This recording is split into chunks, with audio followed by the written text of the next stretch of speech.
Ciao, buongiorno. Oggi 4 chiacchiere.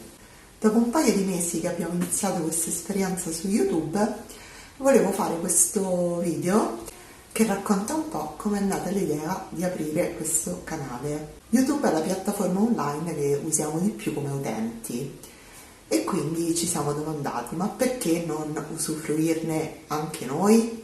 E appunto da un paio di mesi stiamo caricando questi video, alcuni fatti meglio, alcuni fatti peggio, ma da qualche parte si deve pure partire. Io sono dell'idea che se uno vuole fare una cosa, la cosa migliore è imparare facendo. In questi ultimi anni siamo abituati ad una fruizione di contenuti sempre più veloce. Siamo abituati a scorrere. Invece qui si ha la possibilità un po' più di dialogare, anche perché certi concetti in un minuto non possono essere racchiusi. Vabbè che non c'ho il dono della sintesi, ma credo che sia proprio impossibile.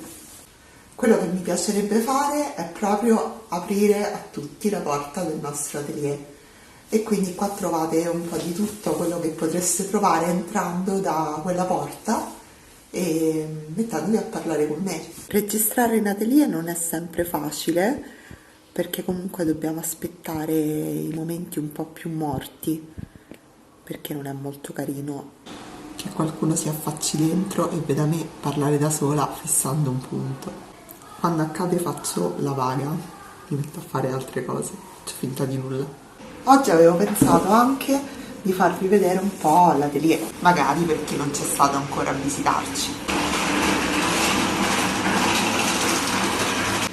Invece mi sa che vi sorbirete un video apposito, una sorta di tour virtuale dell'atelier, perché domani arriva l'ultimo mobile. Infatti noi ci siamo trasferiti qua a Viterbo da inizio dicembre. Veniamo da un altro luogo, Castel Gandolfo, e da tutte esperienze di studi condivisi con altri artisti. Ho appena fatto la vaga. Aprire uno studio da soli vuol dire tante spese e vuol dire anche tutto l'arredamento, e diciamo che alcune cose le ha costruite Alex e altre le abbiamo trovate sui siti di regalo.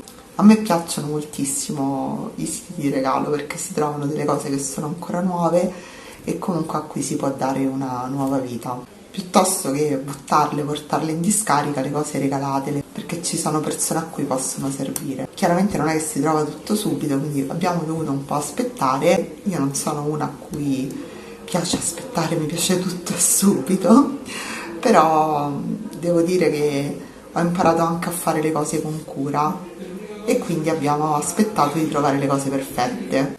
Esempio, il bancone l'abbiamo trovato circa 2 giorni prima dell'inaugurazione, 3 giorni prima, non ricordo, e siamo arrivati in questo luogo sperduto e con questa strada tutta dissestata, e la parte superiore è di vetro, e quindi praticamente mi sono fatta tutto il viaggio di ritorno su questa strada tenendo questo vetro più grosso di me, e diciamo che poi si creano anche delle cose, degli aneddoti che poi si possono raccontare ai figli, ai nipoti, quindi si unisce un po' l'utile al dilettevole. Invece a prendere l'ultimo mobile oggi è andato Alex da solo, io sono qua. E quindi domani si fa un po' di restyling che mi diverte.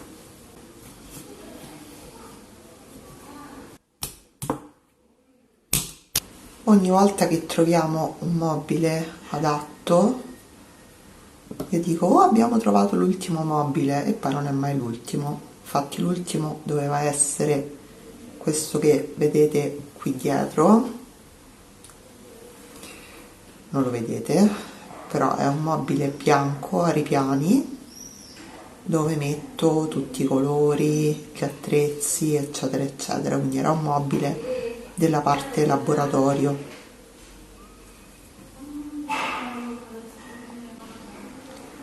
Ma credo che mano a mano che si vive a un luogo si capisce meglio cosa serve e come renderlo anche più bello.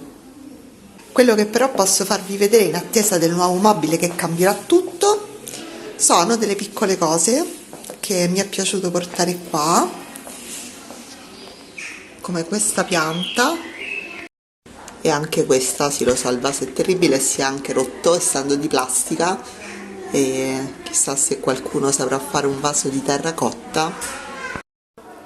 Queste piante appartenevano a mio nonno e diciamo che le stiamo facendo crescere e stanno producendo nuove piante.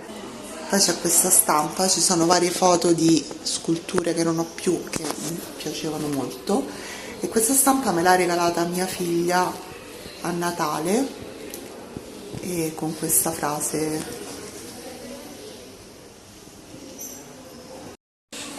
E poi c'è questo cavalletto su cui al momento ci sono le stampe in vendita, e questo cavalletto apparteneva a mio padre, era rimasto in cantina a casa mia quando ero piccola e lo volevo sempre portare a casa, ma non mi era permesso, e quindi diciamo che quando poi sono andata a vivere da sola l'ho preso, e non tanto perché fosse di mio padre, ma proprio perché da piccola sognavo di avere a casa questo cavalletto per poter dipingere quando volessi.